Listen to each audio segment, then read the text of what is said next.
আসসালামু আলাইকুম সপ্তম শ্রেণীর শিক্ষার্থীরা, আশা করি সবাই ভালো আছো।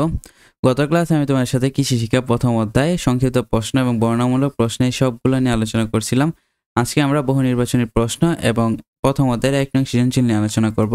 তো আমরা ভিডিওটা বেশি দেরি করব না, তো আমরা সরাসরি বহু নির্বাচনী প্রশ্নের উত্তরের মধ্যে চলে যাব। নিচের কোনটি ঔষধি উদ্ভিদ? তোমরা বলতে পারবা? এটার হচ্ছে অ্যালোভেরা একটা কি ঔষধি উদ্ভিদ, ঠিক আছে। দেন আমরা উত্তরে চলে আসি। এই যে দেখো অ্যালোভেরা, দেখছো উত্তর কি অ্যালোভেরা। তারপর সামন্তবাদী উৎপাদন ব্যবস্থা। সামন্তবাদী উৎপাদন ব্যবস্থা কি?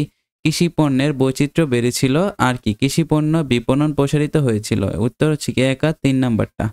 তারপর দেখো ঝুমার নানা গুড়ি গুড়ি বৃষ্টির মাঝে ছুরি ভর্তি রসালো ফলমূল নিয়ে মধুমাসে তাদের বাসায় এলেন। তারা ফলগুলো পেয়ে খুব খুশি হলেন। ঝুমার নানা কোন ঋতুতে বেড়াতে আসেন? এটা হচ্ছে কি গ্রীষ্ম ঋতুতে, কারণ গ্রীষ্ম ঋতুতে সব ধরনের ফলের উৎপাদন হয়। ঝুমার নানার ফলের ঝুড়িতে কি ছিল? ঝুমার নানার ফলের ঝুড়িতে ছিল আম আর কি কাঁঠাল, কারণ কমলা তো আর গ্রীষ্মকালে পাওয়া যায় না। তো এটা হচ্ছে কি 1 আর 3 আমার কাঁঠাল। ওকে, দেন 1 নং সৃজনশীলটা যদি আমরা মধ্যে আসি, দেখো উদ্দীপকটা কি লিখছে?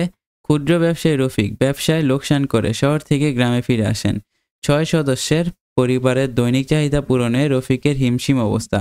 গ্রামে কৃষি সম্পদের মধ্যে তার ছোট্ট একটি বসতবাড়ি ছাড়া মাঝারি একটি পুকুর ও 50% ফসলি জমি আছে। এ অবস্থায় চাচা আলতাফ মাস্টারের পরামর্শে তিনি তার একটি কৃষি সম্পদের ব্যবহারের উদ্যোগ নেন। এতে তিনি পরিবারের দৈনন্দিন প্রাণীজ আমিষের চাহিদা পূরণের পাশাপাশি বাণিজ্যিকভাবেও ব্যাপক লাভবান হন। পরবর্তী সময়ে তিনি তার অন্যান্য কৃষি সম্পদের ব্যবহারের উদ্যোগ গ্রহণ করেন। তো এখন দেখো ক নাম্বার প্রশ্নের উত্তর কি?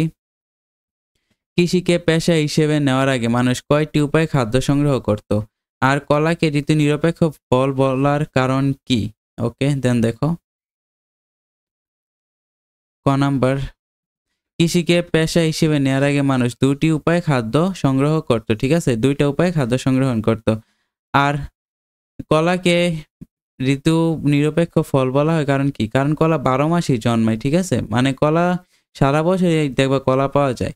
দেখো দিনের দৈর্ঘ্যের তারতম্যের কারণে বিভিন্ন ঋতুতে বিভিন্ন ফসল জন্মায়, কিন্তু কলার ফুল ধারণের উপর দিনের দৈর্ঘ্যের কোনো প্রভাব নেই, তাই কলা সারা বছর উৎপাদিত হয় বলে কলাকে ঋতু নিরপেক্ষ ফল বলা হয়। গ নাম্বারটা কি? রফিক যে উপায়ে তার কৃষি সম্পদ ব্যবহার করে লাভবান হয়েছে তা বর্ণনা করো।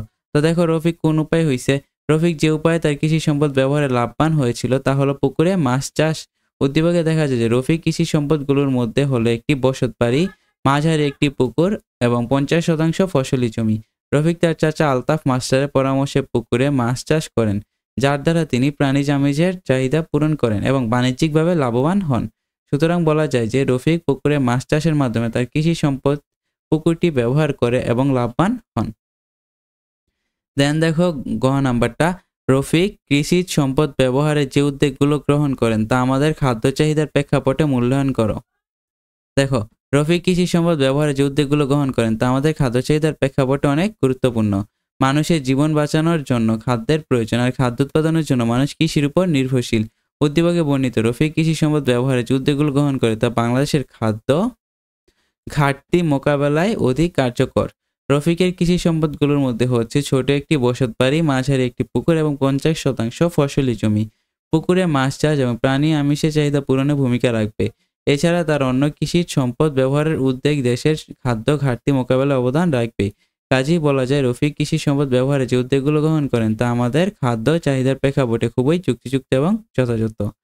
তো শিক্ষার্থীরা, আজকে আমরা 1 নং সৃজনশীল নিয়ে আলোচনা করলাম। পরবর্তী ক্লাস আমরা 2 নং সৃজনশীল নিয়ে আলোচনা করার চেষ্টা করব। আজকের ভিডিওটি এই পর্যন্তই ছিল। ভালো লাগলে আমার চ্যানেলটিকে সাবস্ক্রাইব করে দিবা। আল্লাহ হাফেজ।